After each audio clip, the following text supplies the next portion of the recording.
देखिए पीटीआई के धड़े ज़रूर बन गए हैं, लेकिन उनके बारे में भी लोगों के जहनों में सवालिया निशान है। ठीक है, क्या पीटीआई को as a party totally eliminate करने का फैसला है तो किसका फैसला है और कैसे किया जाएगा? अदालतों में उनकी लीडरशिप को तो आप घसीट सकते हैं, लेकिन जिसका जिक्र मैंने शुरू के पहले सेगमेंट में किया कि जो उनका वोटर है उसका आप क्या करेंगे? आप सड़क पे खड़े होके अगर किसी से पूछें तो आपको हर दूसरा आदमी नहीं बल्कि हर आदमी ये कहेगा कि वो वोटर है पीटीआई का। क्या ये सूरत हाल तब्दील हो जाएगी? क्या इस सूरत हाल को तब्दील करने के लिए कुछ ऐसे फैसले करने पड़ेंगे जो अपनी नौयत के एतबार से सियासी नहीं होंगे? क्या काजी फायज ईसा के आने के बाद अदालतों का रवैया तब्दील हो जाएगा? क्या फैसले मेरिट्स पर होने लगेंगे? क्या सहूलतकारी बंद हो जाएगी? ये सारी चीज़ें जो है इनके जवाब चाहिए, तभी आप फैसला कर सकते हैं कि आने वाले दिनों में सियासत क्या रुख इख्तियार करेगी। ये मेरे ख्याल में अगले आने वाले प्रोग्राम्स में आहिस्ता आहिस्ता आप हमें देते मेरे ख्याल से ये चीज़ें थोड़ी क्लियर होंगी। ज़्यादा देर इंतजार नहीं करना पड़ेगा, ये चीज़ें अब हर गुजरते दिन के साथ साथ अनफोल्ड होती जाएंगी और लोगों को भी समझ आती जाएगी, एंड ऑफ कोर्स हम भी समझने की कोशिश करेंगे कि ये तब्दीली हमें किस तरफ लेके जाएगी। अच्छा, मेरा ख्याल है कि ये जो अभी जिस तरह से आपने बयान किया, पीटीआई का फैक्टर वो फैक्टर है जो कि मेरे ख्याल में सरप्राइज़ की सूरत में मुख्तलिफ पार्टीज़ को मिल सकता है। मतलब आपको अभी नहीं पता कि किस हद तक जो है चीज़ें जो हैं, अगर फॉर इंस्टेंस पीटीआई को उस तरह से इलेक्शन लड़ने दिया जाए और उसके बाद फिर वोटर जिस तरह आप कह रहे हैं वो वोट डालने उसको, तो फिर ये दूसरी पार्टीज़ के लिए ख़तरनाक सिचुएशन हो जाए। मेरे ख्याल से जो सियासी जमातें इस वक्त फील्ड में हैं उनको ये ज़रूर सोचना चाहिए कि चूँकि 16 महीने की उनकी इत्तेहादी हुकूमत ने कोई मसला हल करके नहीं दिया। सही है, एक 2018 से पहले की हुकूमतों को तो पीटीआई का वर्कर मानता ही नहीं है। सही है। और वो ये कहता है कि 2018 के बाद जब हमारी हुकूमत आई तो जितना कमाल हमने किया, जितने सही फैसले हमने किए, जो इकॉनमी का हाल हमारे दौर में था वो कहाँ है? तो वो कंपैरेटिव्स में जाने के लिए 2018 से पीछे जाना नहीं चाहते। एंड वे पीटीआई की कैंपेन भी शुरू हो चुकी है। बुखारी साहब, हमारे यहाँ ये माना जाता है कि जब लीडर जेल के अंदर होता है ना तो उसकी पॉपुलैरिटी जो है वो बढ़ती है, या लोगों का एक इमोशन जो है वो जुड़ता है उसके साथ।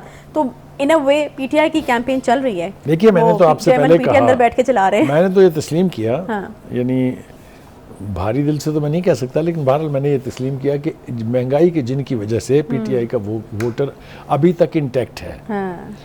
ये क्या ऐसा करेंगे कि वो वोटर जो है वो इनकी तरफ माइल हो? ये मेरे ख्याल से आने वाले दिनों में हमें इंतजार करना पड़ेगा। आने वाले दिनों में हमें पता लगेगा कि क्या। वैसे जब इस तरह की सिचुएशन होती है तो बुखारी साहब, पहले जो पार्टीज मौजूद होती हैं वो तो होती हैं, उनके ऊपर उस तरीके से वो वाला जो वोटर होता है वो डाइवर्ट नहीं होता। क्या फिर आपको एक अच्छा मुतबादिल देना पड़ता है, जो कि अभी फिलहाल तो नजर नहीं आ रहा? देखिए, मैं इस हवाले से इतना ज़रूर कहूँगा कि अगर नवाज शरीफ साहब फील्ड में वापस आ जाते हैं और उनको इजाज़त दी जाती है कि वो अपना वक्त जेल में सर्व करने के बजाय इलेक्शनियरिंग करें, तो ज़मीनी हक़ाइक़ बहुत सुरत के साथ तब्दील होंगे। पंजाब की हद तक तो मैं यकीन के साथ कह सकता हूँ, लेकिन अगर आप माजी में झांक के देखें तो नून लीग की जो रिप्रेजेंटेशन है वो केपीके में भी होती थी, वो सिंध में भी होती थी, वो आज़ाद कश्मीर और गिलगित बल्तिस्तान में तो बड़ी वाज़ेह तौर पे होती थी, और वो स्टेक होल्डर रहे हैं इवन बलूचिस्तान में। सही है। और बुखारी साहब, इस चीज़ की भी मेरे ख्याल में कोई गारंटी नहीं दी जा सकती कि जिस किस्म के तहफ़्फ़ुज़ात का इजहार पीपल्स पार्टी कर रही है, हो सकता है कि मियां नवाज शरीफ साहब वापस आएँ तो नून लीग की भी ऑब्वियसली कोई ना कोई तो हिकमत अमली होगी, कोई ना तो कोई इलेक्शन में जाने के लिए स्टांस तो उनका होगा। तो इस तरह की कुछ चीज़ें उनकी तरफ से भी सामने हैं। देखिए, मैं अर्ज़ करूँ आपसे कि 2 बड़ी मीटिंगें हुई दुबई में, जो हुई जरदारी साहब के और नवाज शरीफ साहब के दरमियान। अगर वहाँ कोई सोल्यूशन नहीं हुआ है, अगर वहाँ कोई अंडरस्टैंडिंग नहीं हुई है, क्योंकि जो इलेक्शन कैंपेन का आगाज़ बिलावल साहब ने किया है, उनके बाकी के पार्टी के लीडरों ने किया है, उससे तो नहीं लगता कि दुबई में कोई ऐसी अंडरस्टैंडिंग हुई है। लेकिन मैं इत्तेफाक करता हूँ, हमारे जो डायरेक्टर प्रोग्राम्स हैं उनका बड़ा ये स्ट्रॉन्ग स्टांस है कि देखिए, दोनों पार्टियाँ जो हैं ये चूँकि मुतहारब पार्टियाँ हैं, माजी में इन दोनों के बीच हमेशा इलेक्शन युद्ध होता रहा है, तो ये तवक्को करना कि वो किसी एक प्लेटफॉर्म पर आ जाएंगी या एक तरह से सोचने लगेंगी, ये तो मेरे ख्याल से दीवाने की ख्वाहिश हो सकती है। तो अब देखना ये है, जो जिस चीज़ की तरफ मैं इशारा कर रहा हूँ कि एक तो अदालतों में फेट तय होने जा रही है कि पीटीआई की लीडरशिप जो इस वक्त जेलों में है उनका इंजाम क्या होगा। सही। मैंने पहले भी कहा था, फिर दोबारा कह रहा हूँ कि 3-4 केसेस ऐसे हैं जो अपनी नौयत के एतबार से बहुत संगीन हैं। उनमें अगर उन्हें सज़ा होती है तो क्या होगा, कितनी सज़ा होगी, डिस्क्वालिफिकेशन जो है वो यकीनी बना दी जाएगी। उनकी पार्टी के दीगर लोगों को, जो दीगर उनके रहनुमा जो हैं जिनके ऊपर मुकदमात हैं, उनको भी जेलों का सामना करना पड़ेगा। तो इस सूरत हाल, अगर ये सूरत हाल ये टिल्ट लेती है तो फिर ज़मीनी हक़ाइक़ बदल जाएंगे। सही। फिर पीपल्स पार्टी और नून लीग 2 बड़ी पार्टियां रह जाएंगी जिनको ये इलेक्शन लड़ना हो। सभी कुछ भी जो है वो वाज़ेह तौर पर कहा नहीं जा सकता, क्योंकि बहुत सारी इंपॉर्टेंट चीज़ें हैं जिन्होंने अनफोल्ड होना है, और उनकी अनफोल्ड हुए बगैर सिचुएशन की असेसमेंट जो है वो थोड़ी ज़रा मुश्किल है। मेरे ख्याल में उसके लिए वक्त जो है वो दरकार है, और जैसे जैसे गुजरेगा तो चीज़ें जो हैं वो क्लियर होती चली जाए। सानिया, 9 मई के 14 मुकदमात की तफ्तीश मुकम्मल हो चुकी है जी। इमरान खान 10 केसेस में कसूरवार करार पाए। सानिया, 9 मई में मुश्तरका तहकीकाती टीम जो है उसने 14 मुकदमात की तफ्तीश मुकम्मल कर ली है। जी बुखारी साहब, ये केस जो है अब क्या रुख अख्तियार करेगा? देखिए 9 मई के जो सानेहात हैं, मैं उसको सानेहात कहने पे मजबूर हूँ, वो अनप्रेसिडेंटेड थे। न सिर्फ ये कि वो पाकिस्तान में पहले कभी नहीं हुए, आप बिल्कुल इसको स्क्रूटनाइज करके देख लीजिए कि दुनिया के किसी मुल्क में ऐसा नहीं होता।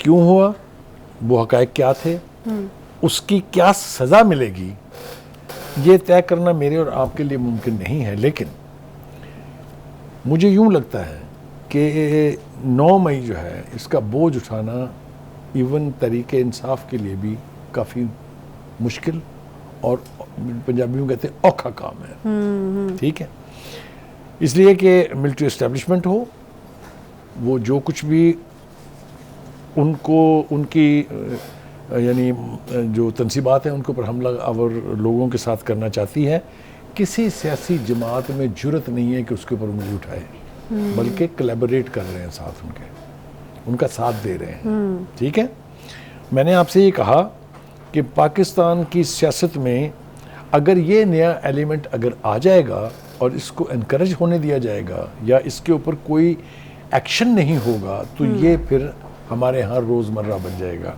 हमारी सियासत जिस बर्क रफ्तारी के साथ शिद्दत पसंदी की तरफ जा रही है, फिर कोई भी इस मुल्क में महफूज नहीं होगा। इस हवाले से तो आप इसके ऊपर इससे ज़्यादा कुछ नहीं, यानी आप इससे ज़्यादा डिफेंड नहीं कर सकते। सही। देखिए, ये अक्लमंदी कर रहे हैं वो, या यानी गैर दानिशमंदाना बात कर रहे हैं। खान साहब ने ओपनली 2-3 दफ़ा इसके ऊपर जो स्टेटमेंट दिए हैं वो बहुत खौफनाक हैं। पहले उन्होंने कहा कि ये हमारे लोग नहीं थे, डिसोन किया अपने उन वर्कर को जिनको उसकी नाक के नीचे लीडरशिप ने प्रवोक करके इन जगहों पर भेजा। ये मुसलमा बात है, इसके बारे में कोई दो राय नहीं है। दूसरी हरकत यानी जो काम उन्होंने किया वो ये कि दूसरी स्टेज पर उन्होंने कहा कि ये तो एजेंसियों के आदमी थे। अब आप ज़रा गौर कीजिए कि वो माएँ बहनें बेटियाँ जो सुबह से शाम तक प्रिजन वैन में अपने अजीज़ों को जाते हुए देख रही हैं, जिनकी ज़मानतें तक अब तक नहीं हुई हैं। आप देखिए 9 मई का वाक़या है, हम सितंबर के एंड पे बैठे हुए हैं। ठीक है, 3 महीने हो गए हैं जिनके बच्चे भाई बहनें जो सौबतें बर्दाश्त कर रहे हैं, उनके दिलों पर क्या गुजरती होगी, ज़रा सोच के तो देखिए। ये एक बात हो गई। दूसरी बात ये कि खान साहब के ख़िलाफ़ सिर्फ 9 मई ही नहीं बल्कि और भी 3-4 बहुत संगीन नौयत के केसेस हैं जिसका हमने पहले भी जिक्र किया था। अब क्या खान साहब को इन सारे मुकदमात में अगर सज़ा होने जा रही है तो उनका पॉलिटिकल कैरियर कहाँ जाएगा? एक बात ये बिल्कुल तय है कि अगर खान साहब लीड करने के लिए बाहर नहीं है तो उनकी पार्टी में किसी में ये हिम्मत नहीं है कि वो उनकी जमात पीटीआई को लीड कर सके। या यूं कह लीजिए कि उनके जो वर्कर्स हैं वो किसी और को लीडर मानने के लिए तैयार ही नहीं है। बहुत सारी कोशिशें हुई, शाह महमूद कुरैशी ने कोशिश की, ये जहांगीर तरीन साहब ने कोशिश की, परवेज़ खटक साहब ने कोशिश की, आपने देख लिया उनका क्या अंजाम हुआ। एक बाहर के बंदे ने भी कोशिश की जिसका नाम परवेज़ लाई है, आपने देख लिया कि उनको भी पार्टी के अंदरूनी काडर में वज़ीराई नहीं मिली है। लिहाजा PTI is a party which only Imran Khan can lead. ठीक है, जब आप ये कहते हैं तो फिर ये उस वक्त तक मुमकिन नहीं है जब तक उनकी इन मुकदमात से जान नहीं छुटेगी। या कम से कम आप ये तो वसूख से कह सकते हैं कि ऐसा दिखाई नहीं देता कि ये जो इलेक्शन होने जा रहे हैं अब फरवरी में, जो कहते हैं कि हो जाएंगे, उसमें पीटीआई को एज ए जमात और खान साहब को एज ए पार्टी लीडर क्या उसमें हिस्सा लेने की इजाज़त होगी या नहीं होगी, दैट विल डिटरमिन। दूसरी तरफ हम देख रहे हैं कि प्रेशर जो है वो सिर्फ खान साहब पर ही नहीं है बल्कि उनकी बेगम साहबा के ऊपर भी है। आप देख लीजिए जो प्रोसीडिंग्स हुई हैं तोशाखाना केस के हवाले से, तो उनके ऊपर काफ़ी मलबा है। आज अदालत ने ये कहा कि अगर आपको उनकी आवाज़ मैच करवानी थी तो अब तक आपको करवा लेनी चाहिए थी, और आज आपके लिए आखिरी मौका है। देखिए जो उनकी ऑडियो आई थी उसके बारे में मेरा नहीं ख्याल कि किसी को इबहाम है, क्योंकि वो जिस कॉन्टेक्स्ट में वो गुफ्तगू की गई थी वो भी समझ में आता है कि घर में आने वाली चीज़ों की वीडियो नहीं बनाई जाती, घर से जो चीज़ें जाती हैं उसकी वीडियो बनाई जाती है। ये बिल्कुल उसी कॉन्टेक्स्ट में थी तोशाखाना। फिर उसके बाद जो रसीदें जमा कराई गई जो बाद में जाली साबित हुई, अब उसको पीटीआई खुद भी डिसोन कर रही है, जमा भी खुद कराई हैं और डिसोन भी खुद कर रहे हैं। तो ये जो इस नौयत के केसेस हैं, इससे निजात कैसे मिलेगी न सिर्फ खान साहब को या उनकी बेगम साहबा को बल्कि जो पार्टी के दीगर लीडर हैं। देखिए ना, असद उमर पर मुकदमात हैं, शाह महमूद कुरैशी पर मुकदमात हैं, फवाद चौधरी साहब पर भी मुकदमात हैं। वो अभी तो शुतुरमुर्ग की तरह छुपे हुए हैं, लेकिन केसेस तो उन सबके ऊपर हैं। शेख रशीद साहब जो है उनके ऊपर भी केसेस हैं। तो कहने का मतलब ये है कि अदालती केसों से मुझे बहुत जल्दी निजात मिलती पीटीआई की लीडरशिप को और पीटीआई के रहनुमा को नज़र नहीं आती। वैसे बुखारी साहब हमारे यहाँ एक और भी रिवायत है ना, अगर जान ना छूटनी हो तो एक के बाद दूसरा, दूसरे के बाद तीसरा, किसी न किसी केस में आप की पकड़ हो ही जाती है। लेकिन अगर छूटनी हो तो फिर सारे एकदम ही जो है सबकी बली जो है वो टल जाती है। सारे केसेस से आपको देखिए, मैंने इस तरह का कोई मंजरनामा, कोई मैंने पहले भी आपको पहले 2-3 केसेस का हवाला दिया था। एक तो साना 9 मई जो है ये केस बहुत खौफनाक है।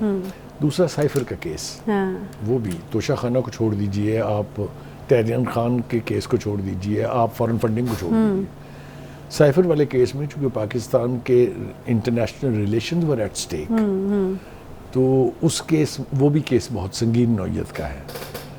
अब या तो कोई मुज्जा होगा जी जी, या फिर कोई चेंज ऑफ हार्ट, उसी या कोई चेंज ऑफ हार्ट होगा कहीं, हाँ। तब उनकी जान छूट जाए तो छूट जाए। बज़ाहिर मुझे उनकी जान छूटती और वो इलेक्शन में हिस्सा लेते दिखाई नहीं देते। सही है, ठीक है। यानी ऑन ग्राउंड जो सिचुएशन है, जो हालात हाजरा हैं, वो बिल्कुल फेवरेबल नहीं है। या तो मुआवजा या फिर अल्लाह ताला दिलों में अगर कोई चेंज ऑफ हार्ट, वही दिलों में अगर कुछ डाल दे और दिलों की तब्दीली जो है वो वक़ूफ़ पज़ीर हो जाए तो मुमकिन हो सकता है।